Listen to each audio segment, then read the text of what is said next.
Hello guys, welcome back to my YouTube channel, and in this video I would like to give you 5 practical steps. 5 practical steps you can use to avoid losing money in Forex trading. But before we dive deep into this topic, I would like you to subscribe to the channel, turn on the bell notifications so whenever I post educative content like this, you'll be notified as fast as possible. Let's get into it. Double cup, big comparing holy nuts.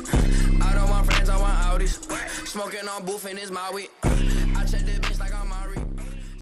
Welcome back guys. The first point I would like to talk about is accept you can never eliminate loss in your trading.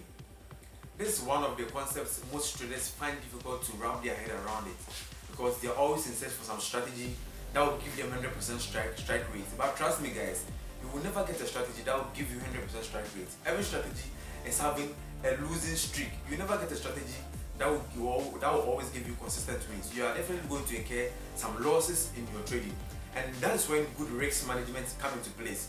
When you have a strategy that you think is working for you and you are using good risk management, trust me guys, you are always going to come out to be a profitable forex trader, even though you are going to incur some losses along the way. But at the end of the day, you are going to come out to be a consistent and profitable forex trader.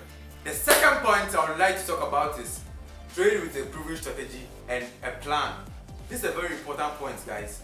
Most traders are not finding consistent ways in their trading because they are not trading with a proven strategy.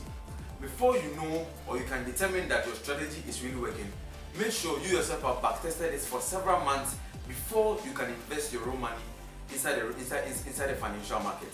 Don't just invest your money into the financial market whilst you haven't even mastered the strategy that you are learning. Someone can just learn a strategy for some few months and they will just go into the live market and just invest their money, and they will lose the money and they will think their strategy is not really working and all that because they didn't take their time to master the strategy very well before they went into the live market. So what I'm trying to say here is make sure that whatever strategy that you are trading with, you have backtested it and you have complete control over the strategy before you can go into the live market. The third point I would like to talk about is stick with the higher time frames. What do I mean by this? I know how fun it can be when you are trading on the lower time frames. The market gets to move a lot faster. You get to see a lot of opportunities on the lower time frames, but it also increases the number of losses you can be taking. So if you want to minimize the number of losses you are taking on trade, I would recommend that you stick with the higher time frames. For me like this, I use the monthly, weekly and daily for my directions, and I take my entry strictly on the 4-hour. So imagine trading a system like this. I would have to wait for a very long time before the market meets my criteria, and sometimes I know it can be boring, but it's also a safe way of you trading and also reducing the number of losses you take in your trade. And even if you get one trade on you sticking with the higher time frames, the reward that you get is a very good reward, and I think it's a very good way and a safe way of trading. One of the most important points you also have to keep in mind is don't over leverage. Why do you traders think of over leveraging at all? Because they want to make millions overnight, because they want to carry $100 account to $1,000 overnight. I know it's possible, someone can do that, but it's one of the dangerous ways traders can trade out there. And my advice to you is you don't go on that path because it's a very dangerous path that can easily blow your accounts within a few minutes. So I recommend that you always go with a leverage that will suit your capital, and that can also help you preserve capital for multiple trades. The last point I would like to talk about is always remember to put on stop losses. This is one of the most common mistakes most traders do out there because they believe in their strategy to some extent that they refuse to put on stop losses. But guys, remember this: no matter how good your strategy is, like I was saying in the previous point, that there is always a losing streak to whatever strategy that you are using.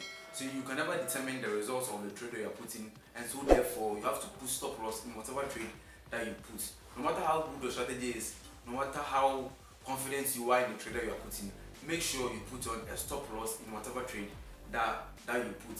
And one of the ways that traders also blow their account is they use huge stop losses that goes against the accounts. Assuming you're having $100 account and you are putting a 200 pip stop loss. Imagine if the trade goes against you and hits your stop loss. I'm sure by then your account would have been blown. So make sure you always calculate your risks ahead and make sure you know the amount of money you are willing to risk in order to take that trade, and you do all the necessary process that is required of you for you to preserve your capital for multiple trades. Thank you for sticking to the end of this video. I hope I said something valuable you can also take away from watching this video. But before I end this video, I'd like to tell you that if you are finding difficulty getting a very good broker to use, I recommend XNS for you. It's a very good broker I've been using for some time now. XNS having a minimum deposit of $1 and a maximum leverage of 2,000. And you can also deposit through your mobile money, especially if you're in Ghana, or the mobile network, and all the other payments, all the other deposits method you can imagine, like the Skrill, the PayPal, your bank account. You can deposit through that, and it's a very good broker, guys. I will leave the link in the description below so I can check it out after watching this video. Please don't forget to like this video and subscribe to the channel. Turn on the bell notification so whenever I post a new video like this, you will be notified as fast as possible. See you guys.